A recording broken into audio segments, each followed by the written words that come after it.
Саламатсыздар ма? Сіздермен бірге заңгер Тоғжан. Бүгін сіздердің назарларыңызға ескертусіз қасақана оқ ату атты баяндаманы оқуды бастаймыз. Баяндаманың авторлары Бақытжан Төрекөшина мен Евгений Жовтис. 2022 жылы қаңтарда Қазақстанда қайғылы оқиғалар орын алды. Соның салдарынан 200-ден астам адам қаза тапты. Сондай-ақ құқық қорғау органдарының 20-ға жуық қызметкерлері қаза тапты. Шын мәнінде мемлекет президенті Қасым-Жомарт Тоқаев өлімге әкелетін қаруды қолдануға рұқсат берген.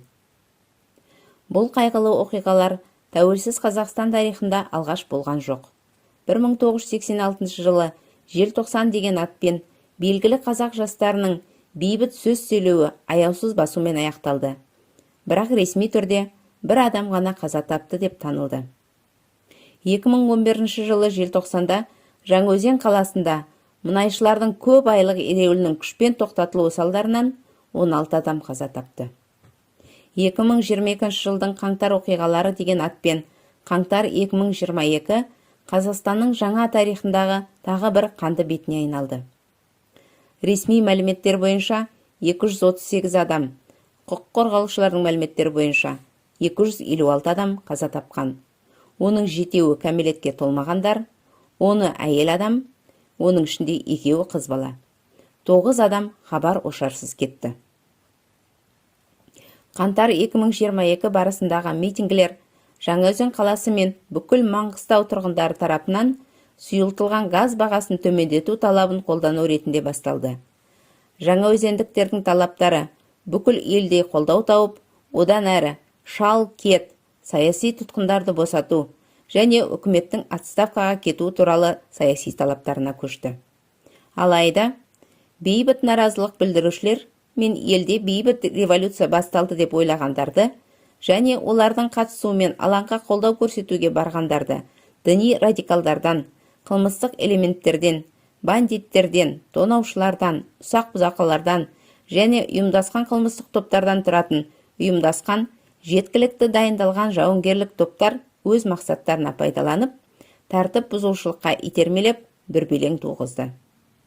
Бұдан кейінгі оқиғалар мемлекеттік мекемелерді, полиция департаментін, әуежайларды және тағы басқа жерлерді басып алуға бағытталған қарулы жасақтардың топтардың әрекеттермен ушығып, шиеленіс шарықтау шегіне жетті. Көптеген елдердің тарихынан көрініп тұрғандай, орындаушылар және ең бастысы тапсырыс берушілер анықталмаған және жауапқа тартылған кезде тиісті түрде зерттелмеген оқиғалар одан да ауыр зардаптарымен қайталануға бейім. Өкінішке орай, Қазақстанда да осылай болып жатыр. Яғни, әр қайғылы жағдайда қаза тапқандар саны артып келеді. Бұл баяндаманы Қазақстанның құқық қорғау альянсының іргелі құқықтарды қолдау жөніндегі құжаттандыру орталығы жасады. Және баяндамада 2022 жылғы қаңтардағы оқиғаларға байланысты мән-жайларға қатысты Жаңаөзен қаласы мен Маңғыстау облысындағы стихиялық митингілерден бастап 2022 жылғы 2 қаңтардан 2023 жылғы 20 мамырына осы есеп таныстырылған кезеңге дейінгі Қазақстанның әртүрлі өңіріндегі оқиғалары қамтылды. Баяндаманың мақсаты жүзеге асырылған құжаттамалар, зардап шеккендердің және олардың туыстарының, куәгерлердің, жиналған бейне және фото дәлелдемелердің, сондай-ақ өзге де ақпараттық сауалнамасы негізінде қаңтар оқиғаларына талдау және тәуелсіз жолы болып табылады. Баяндама авторлары 2022 жылғы 2 және 7 қаңтар аралығында болған барлық оқиғаларды толық және жан-жақты баяндауды талап етпейді. Баяндама азаматтардың бейбіт жиналыстар мен наразылыққа өмір сүруге, бостандыққа және жеке басына қол сұғылмаушылыққа, сотқа дейінгі тергеп-тексеру және сот талқылауы сатысындағы әділ сот процесінде, оның ішінде қорғауға, ақпаратқа қол жеткізуге құқығын сақтауға бағытталады. Сондай-ақ көптеген зорлық-зомбылық пен азаптау актілері террористер терминін теріс пайдалану нәтижесінде орын алған полиция мен бейбіт жиналыстарға қатысушылардың өзара іс-қимылына бағытталады. Сонымен қатар, көптеген адамдар заңсыз және негізсіз ұсталды. Олардың көпшілігіне қылмыстық құқық бұзушылық жасады деген айып тағылып, әр түрлі мерзімге бас бостандығынан айырылды.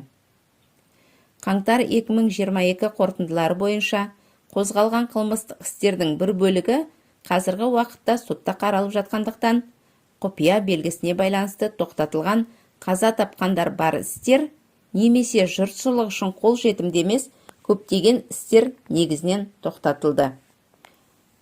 Ал басқа істер бойынша әлі де тергеу жүргізіліп жатыр.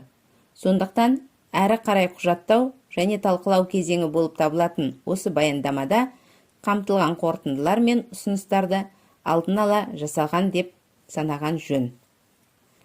Бағалаудың объективтілігін қамтамасыз ету мақсатында құқық қорғаушылар Қазақстан Республикасының бас прокуратурасына, Қазақстан Республикасының Ішкі істер министрлігіне, Ұлттық қауіпсіздік комитетіне, Қазақстан Республикасындағы адам құқықтары жөніндегі уәкілге және Қазақстан Республикасы президентінің әкімшіліктеріне сұрақтары бар бірқатар сауалдар жолдады және олардан жауаптары болған оқиғаның объективті бейнесін қалпына келтіруге және оқиғаларға ақылға қонымды баға беруге,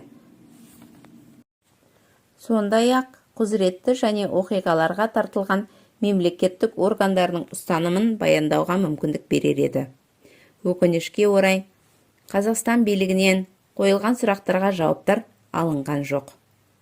Бұл ретте азаматтық қоғам өкілдерімен қарым-қатынастан бас тарту көп жағдайда сотқа дейінгі тергеп-тексеру деректерін жария етуге жол бермеу туралы, сондай-ақ дербес деректерді таратуға тыйым салу туралы Қазақстан Республикасы қылмыстық процестік кодексінің 201 бабына сілтемелермен негізделеді.